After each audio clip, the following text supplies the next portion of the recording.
திரு தமிழ்மணி, இதை வெறும் அலுவலக விசிட்டா மட்டும் பார்க்க முடியாது. காணொலி காட்சியில திறந்துட்டு இவ்வளவு அக்கறையா டெல்லி தலைமை அலுவலகத்துல அதுவும் பட்ஜெட் கூட்டத்தொடர் நடக்குது, முன்னாள் அமைச்சர் எஸ்பி வேலுமணி வகித்த துறையில அவர் கேள்வி கேட்டுட்டு அவ்வளவு அவசரமா டெல்லி போக வேண்டிய தேவை என்ன வந்தது, என்ன காரணமா இருக்குன்னு சந்தேகப்படுறாங்க. நிறைய பேர் சந்தேகப்படுறாங்க. நான் மறுக்கல, அதெல்லாம் ஒன்றும். முதலமைச்சர் கூட பேரவையிலையும் சந்தேகப்பட்டு சொல்லலாம். சந்தேகப்படலை சார், எக்ஸாக்ட்லி வித்தியாசம் இருக்கு ரெண்டுக்கும். ரைட், அவர் எதுக்கு போறாருன்னு எனக்கு தெரியுங்கிற அளவுக்கு சொல்றாரு. என்னுடைய ரெப்ரஸன்டேட்டிவா என் கோரிக்கையை வைக்க சொல்லுங்கிறார். இல்ல நீங்க சொல்லுங்க, பதில் சொல்ல வேண்டும். சொல்லுங்க சார். எனக்கு நான் புரிஞ்சுக்கிட்ட வரைக்கும்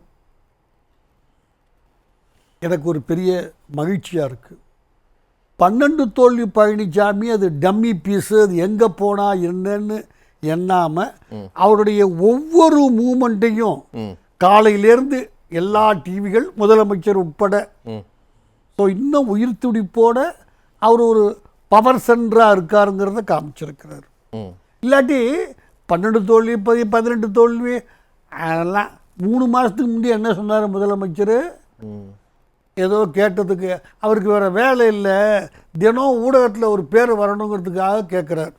நடந்தது தான். இன்னைக்கு என்னுடைய ரெப்ரஸன்டேட்டிவாக இதையும் சேர்த்து சொல்லிட்டு வாங்க, நீங்கள் எதுக்கு போகிறீங்கன்னு தெரியும் சார். அது இயல்பாக சொன்னதில்லை, அது ஒரு கிண்டல் துணியோடு சொன்னது. நான் என்னுடைய காதுகளால் நான் நியூஸ் பார்த்தேங்க, என்னுடைய காதுகளால் கேட்கலைங்க. இல்லை இல்லை இருக்கட்டும், தப்பு இல்லை. இல்லை இல்லை கிண்டலாக இருக்கலாம், நான் ஒன்றும் தவறாக சொல்லலை.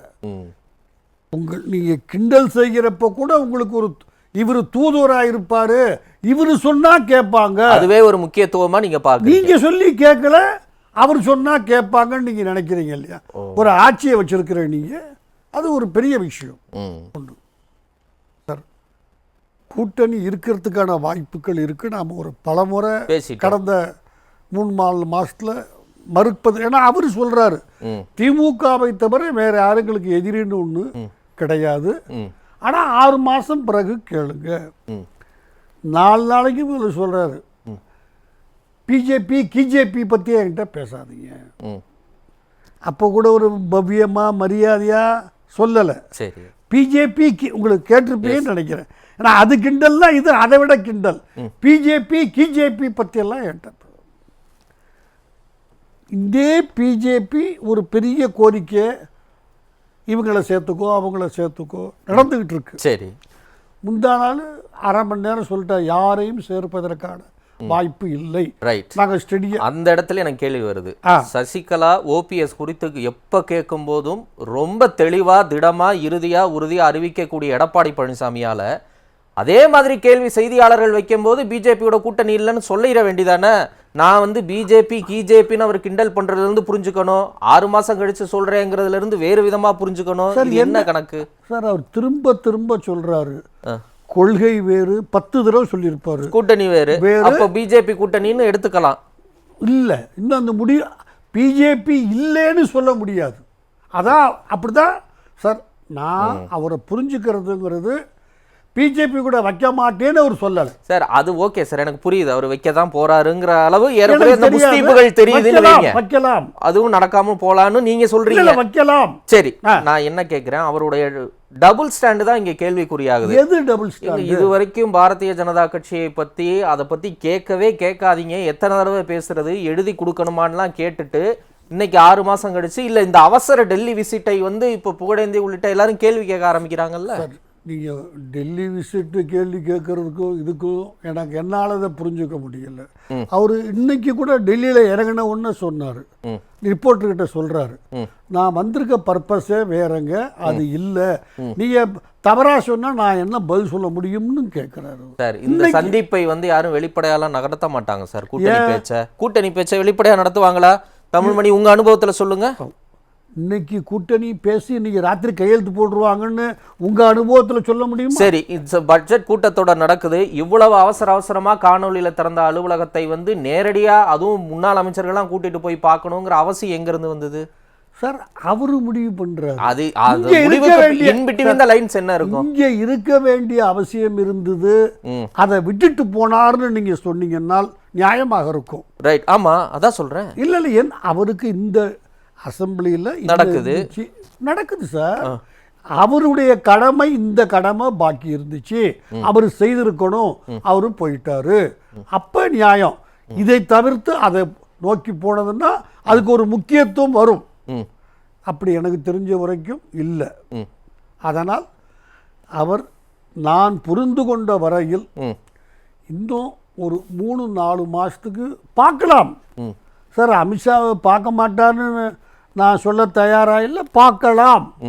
கூட்டணி இன்னும் 2 மாதம் 3 மாதத்தில் வந்துடும்னு. ஏன்னா அவர் நிலைமையில் நான் இருந்தேன்னா தப்பாக எடுத்துக்காதீங்க, வேணும்னே போய் அமித்ஷாவை நான் பார்ப்பேன். ஏன்? அப்போ தான் சார் மற்ற கட்சிகள் வரலாமா வரக்கூடாதான்னு அதிமுக கூட கொஞ்சம் ஊசலாக இடத்துல இருக்குல்ல, ஆகா அந்த கட்சியோட கூட்டணி வந்துடும் போல் இருக்க, வருவான் வேகமாக. இதுதான் அரசியல். அப்படி எந்த கட்சி வரும் பாஜகவோட கூட்டணி வச்சா? சீட்டை அங்கே வச்சான்னு சொல்லலை சார்னா, எனக்கு நம்ம கிடைக்கக்கூடிய வாய்ப்புள்ள சீட்டு 40 சீட்டு அங்கே போயிடும், நம்ம மந்திக்கணும். இதுதான் அரசியல் எல்லா ஸ்டேட்லையுமே. அதான் நானா இருந்தா செய்வேன். அவரை போய் பார்த்து அவருக்கு ஒரு மாலை போட்டு பேசிட்டு, நீங்க நாங்கள் கட்டடம் கட்டணும், இது எம்ஜிஆர் காலத்திலேருந்து அந்த அம்மா ஜெயலலிதா காலத்திலேருந்து கனவு, சரி ஒரு ஆபீஸ் எங்களுக்கு டெல்லியில் வேணுங்கிறது, அதை ஒரு மத்திய அரசுடைய உதவி இல்லாமல் நாங்கள் சாதிச்சிருக்க முடியாது, நன்றின்னு சொல்லி. தலைமை அலுவலகம் கட்டுறதுக்கு எதுக்கு மத்திய அரசு உதவியை நாடணும்? எதுக்கு அவர் ஹெல்ப் பண்ணணும் சார்? இது ஒரு சின்ன 1/2 இன்ச்சு இடம் வாங்கிடுங்க போனீங்க சென்னையில் இன்னைக்கு, 1/2 இன்ச்சு இடம் முடியாது, கேட்கலாம் எதுக்கு. அதனால் அது நானும் கைதட்டுவேன். கேட்டீங்கன்னா பல இடங்களில் ஃபைலை நகர்த்தணும், டெல்லியில் கட்டடம் கட்டுறது புரிஞ்சுக்கணும். நான் புரிஞ்சுக்கிறேன், ஒரே நிமிஷம். அப்போ மத்திய அரசில் அதிகாரம் இருப்பவர்கள் நினைச்சா தான் எதுவும் நடக்கும் அப்படிங்கிறது இப்போ தான் எடப்பாடிக்கு தெரியுதா? ஏன் ஒரு 6 மாதத்துக்கு முன்னாடியே அந்த இணக்கத்தை கடைபிடிச்சிருக்கலாமே, இப்போ ஏன் கடைபிடிக்கணும் சார்? இப்போ என்ன இணக்கம் கடைபிடிச்சார் அவரு? நன்றி கட்டணம் கட்டினதுக்கு நன்றி இணக்கமா? அது வேற என்ன? அது சார் 6 மாசம் கழிச்சு நான் கூட்டணிக்கு கேளுங்க பதில் சொல்றேங்கிறதே ஏறக்குறைய இணக்கம் தானே சார்? அவசியம் இல்லை. ஏன் அந்த 4 மாசம்? ஒரே நிமிஷம், நான் இதை படிக்கிறேன். வரும் சட்டசபை தேர்தலில் பாஜகவோடு கூட்டணி இல்லை என்பதை பல இடங்களில் தொடர்ந்து பதிவு செய்து வருகிறேன். மீண்டும் மீண்டும் இந்த கேள்வியை கேட்க வேண்டாம். எங்களுக்கு மக்கள் விரோத திமுக அரசு அகற்றப்பட வேண்டும். பாஜகவுடன் அதிமுக கூட்டணி இல்லை. நான் கூட்டணிக்கு வருமாறு வேண்டுகோள் விடுப்பது மற்ற கட்சிகளுக்கு தான். ஏற்கனவே நாடாளுமன்ற தேர்தலில் தெளிவுபடுத்தி விட்டோம். வரும் சட்டசபை தேர்தலில் பாஜகவுடன் கூட்டணி இல்லை என்பதை மீண்டும் தெளிவுபடுத்துகிறேன். இதனை தவிர்த்து தான் நான் பேசிக் கொண்டிருக்கிறேன். கிருஷ்ணகிரியில 2 மாசத்துக்கு முன்னாடி இபிஎஸ் சொன்ன வார்த்தைகள். இந்த வார்த்தைகளை நீங்க எப்படி கணக்கு? பிறகுதான் 6 மாசம் கழிச்சு பதில் சொன்னேங்கிறது. நீங்களும் நானுமே இந்த இடத்துல 3 தடவை அதை பத்தி பேச. ஆமா சார். அப்ப ஏன் சார் ஸ்டாண்ட் மாறுது? ஏன் மாறக்கூடாது சார்? அவரு கட்சியில் இருக்கிற ஒரு 6 பெருந்தலைவர்கள் விரும்புறாங்க பிஜேபியோட. சரி, எல்லா பத்திரிகையிலையும் வருது. கட்சி உடஞ்சிருமோங்கிற சூழ்நிலையே வருது. அதை சொல்லி காமிக்கிறாங்க. நான் பேர்கள்லாம் சொல்ல விரும்புறேன். புரியுது. அதை நீங்க அந்த கட்சிக்காரர்கள் விரும்புவதை 100க்கு 100 புறந்தள்ள முடியாது. இன்னொரு நடிகர் கட்சி ஆரம்பிச்சிருக்காரு, அவர்கிட்ட கொஞ்சம் ஓட்டு இருக்குது. ஒரு சூழ்நிலை மாற்றம், இதை நான் 4 தடவை சொல்லிட்டேன் உங்ககிட்ட. சூழ்நிலை மாற்றம் வருகிறது. அந்த மாதிரி சூழ்நிலையில் அவங்க எனக்கு ஒரே விரோதி தான், பிஜேபி விரோதி கிடையாது. 6 மாதம் கழிச்சு ஆனால் பதில் சொல்கிறேன். இன்னைக்கே ஒரு பதில் சொல்லிட்டு தான் நான் கருதலை. போய் அவர் அமித்ஷாவையோ யாரையும் பார்த்தாலும் கூட கூட்டணி அறிவிப்பு முடிவு இன்றைக்கு இல்ல இன்னும் ஒரு 2 மாசத்துக்கு கிடையாது, மினிமம் கிடையாது. ரைட். திரு தமிழ்மணி, ஒரு சரணாகதி நிலைக்குத்தான் போறாங்க, அதுதான் இதெல்லாம் வெளிப்படுத்துதா? அப்படிதான் புரிஞ்சுக்கணுமா சார்? இது எப்படி சரணாகதின்னு சொல்றாருன்னு என்னால் புரிஞ்சுக்க முடியல.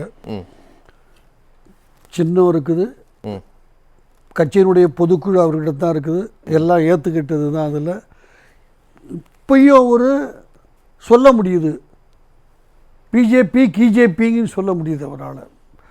அப்படி சரணாகதியா இருந்துட்டு அது ஒரு அளவுகோலா வைக்க முடியுமா? அந்த ஒரு கிண்டல் வார்த்தையை அளவுகோலா வைக்க முடியும்? சரணாகதி அடைகிற எவனும் பிஜேபி கிஜேபின்னு சொல்ல வாய் சரி, வராது. அப்ப நாளைக்கு கூட்டணி வச்சுட்டா எப்படி நம்ம புரிஞ்சுக்கணும்? எதை நாளைக்கு பிஜேபி கூட அதிமுக கூட்டணி வைக்கும் போது இந்த பிஜேபிங்கிற வார்த்தையை எப்படி எடுத்துக்கணும் நானு? சார் அன்னைக்கு மாறிடுச்சுன்னு எடுத்துக்க வேண்டியதுதான். இல்ல அப்படித்தான், அதான இயல்பு. இல்ல நான் பொய் சொல்ல வேண்டிய யதார்த்தத்தை சொல்றீங்கன்னு. அதான். ஆனால் நான் புரிந்து கொள்வது என்பது அவர் சரணாகதிங்கிறதெல்லாம் கொஞ்சம் அதிகப்படியான அவங்க கருத்து தான் இதுல. சார் உண்மையை சொன்னா திமுக சரணாகதி 1000 கோடி, அந்த எந்த ஜட்ஜி ஸ்டே கொடுத்தாங்களோ நாங்கள் அந்த கேஸை விசாரிக்க மாட்டோம். லேட்டஸ்ட் டெவலப்மெண்ட்டு யாருக்காவது சரணாகதி உண்டுன்னா அது திமுகவுக்கு தான் உண்டு. நான் வெட்டி வார்த்தையாக சொல்லலை. 4 நாளைக்கு முன்னாடி நீங்கள் விசாரிக்கக்கூடாது, என்ன பெண்களை சிறைய வச்சிங்க, உங்களை நாங்கள் நம்பலை. அந்த நீதிபதிகள் நாங்கள் விசாரிக்கிற அந்த வழக்கு யாருக்கு ஆபத்து? 1000 கோடின்னு அறிக்கையும் வந்துருச்சு ஒரு இடி பாடியிலிருந்து. இது இல்லாமல் 6 அமைச்சர்கள் கியூவில் நிற்கிறாங்க. பொன்முடியில் ஆரம்பித்து பொன்முடி ஒய்ஃபையும் சேர்த்து ஒவ்வொன்றா வந்துகிட்டு இருக்கு வழக்கு. நான் கற்பனை பண்ணி சொல்லலை. சரணாகதி அடைய வேண்டிய அவசியம் யாருக்காவது இருக்குமானால், அதுவும் இப்போ இந்த 1000 கோடியில் முதலமைச்சருடைய குடும்பம் சம்பந்தப்பட்டிருக்குன்னு ஆவணங்கள் கிடைத்திருப்ப நான் பார்க்கல. இடி அறிக்கையே சொல்றீங்க நீங்க? ஆமாம் சார், அதில் ஆவணங்கள் கிடைத்திருப்பதாக சொல்றாங்க. ஆனால் அதை மறுக்கிறாங்கல்ல அவங்க. அரசியல் ரீதியிலாக ஏவி விடப்பட்ட ஆயுதம் அமலாக்கத்துறை அப்படிங்கிறது அவங்களுடைய எல்லா காலகட்டங்கள்லையும் எப்போ வழக்கு போட்டாலும் ஏவி விடப்பட்டது தான். ஆனால் நீங்கள் ஒன்றை புரிஞ்சுக்கணும், எஃப்ஐஆர் போட்டு வழக்கு பதிவானாதான் இடி உள்ளே வர முடியும். இதை நீங்கள் இந்த அடிப்படையை ஒத்துக்கிட்டீங்கன்னா இடி ஏவி ஈவிலாம் விடக்கூடிய வாய்ப்பு இல்லை. AV secondary. முதல்ல உங்கள் கவர்மெண்ட் திமுக கவர்மெண்ட்ல எஃப்ஐஆர் போட்டிருந்தா தான் இடி உள்ள வரலாம். இல்லாட்டி இடிக்கு வழி கிடையாது. அதனால சரணாகதின்னு சொன்னால் இன்னைக்கு என் கண்ணதுக்கு தெரிகிறது திமுக சரணாகதி அடையக்கூடிய வாய்ப்பு இருக்கு. அவரு எனக்கு தெரிஞ்ச வரைக்கும் ஒன்றும் பெரிய கொடநாடு பயமுறுத்துனாங்க, தூக்கி வச்சிட போறாங்க, என்ன ஆச்சு அவருக்கு சொன்னதெல்லாம் இல்லைங்க, ஒன்றும் கிடையாது. எவ்வளோ பெரிய இன்னைக்கு வரைக்கும் கொடநாடை முடிக்க மாட்டேங்கிறாங்க. ஒரு பயத்தை சார், எந்த வருஷம் நடந்துச்சு சார் கொடநாடு? யாரை வேணா தூக்கி வைங்க. ஒரு ஒரு சிபிசிகிட்ட கொடுத்து திருப்பி ரெகுலர் போலீஸுக்கிட்ட கொடுத்து அதை எடுத்தாரா இதை எடுத்தா எவ்வளவு நாளாக பண்ணிக்கிட்டு இருக்கீங்க? ஏன்? ஏதோ உங்களுக்கு ஒரு ஆதாயம் இருக்கு அதில் ஆளுங்கட்சிக்கு. அதனாலதான் இதை இன்னும் அதை முடிக்க மாட்டேங்க வச்சு மிரட்டுறீங்க நீங்க யாரையோ. ஆனால் அவர் சொல்லிட்டாரு, நீங்களே சொல்லிட்டீங்க அவர் மேல ஒன்றும் இல்லை, அவரை விசாரிக்க வேண்டிய. சரணாகதி இல்லைன்னு சொல்றீங்கல்ல, திமுகவுக்கு தான் சரணாகதிக்கான வாய்ப்பு இருக்கு, சூழல் இருக்குங்கிறீங்க, இன்னைக்கு இருக்க சொல்றீங்க. ஆனா அவங்க கூட்டணி வைப்பாங்கன்ற கருத்தாக்கங்கள் உருவாகல. அதிமுக தான் வைக்கும், இந்த டெல்லி விசிட் அதுதான் சொல்லுது அப்படிங்கிற கருத்தாக்கங்கள். பிஜேபியோடயா? ஆமா சார், பிஜேபியோட அவர் போன மாசமே சொல்லிட்டாரு, 6 மாசம் கழிச்சு கேளுங்க, எங்களுக்கு ஒரே எதிரி தான். அதுல தெளிவா இருக்காரு. அதுல இப்ப இன்னைக்கு காலில் கண்டுபிடிச்சிடல அது. அவரு இன்னைக்கும் அவரு கூட்டணி பற்றி பேச போயிருக்காருன்னு நான் சொல்லலை, நான் நம்பவும் இல்லை. அதை மாதிரி 8 மணிக்கு 8 மணிக்கு நீங்க ஆயிடுச்சு 8 மணி வெளியே போனாதாங்க தெரியும். இல்ல சார், ஒரு பிரேக்கிங் போடலாம்ல சார். சார் மக்களுக்கு தேவையான கண்டிப்பா போட்டுறலாம், நடந்தா போட்டுருவோம். இது தமிழுக்கும் அல்ல சார். இது அப்படி நடந்திருக்குமானால் போட வேண்டியதில்லை பிரேக்கிங்க. பார்த்தாரு போய் கை குலுக்கினாரு அப்படின்ட்டு. அதனால் எனக்கு தெரிஞ்ச வரைக்கும் அதிமுக சரணாகதிங்கிறது கற்பனை தான். சரணாகதி என்பது திமுகவுக்கு தான். 6 அமைச்சர்கள் கியூல நிற்கிறாங்க. இந்த 1000 கோடி கிட்டத்தட்ட டாக்குமெண்ட் கிடைச்சிருக்குது அதுக்கு.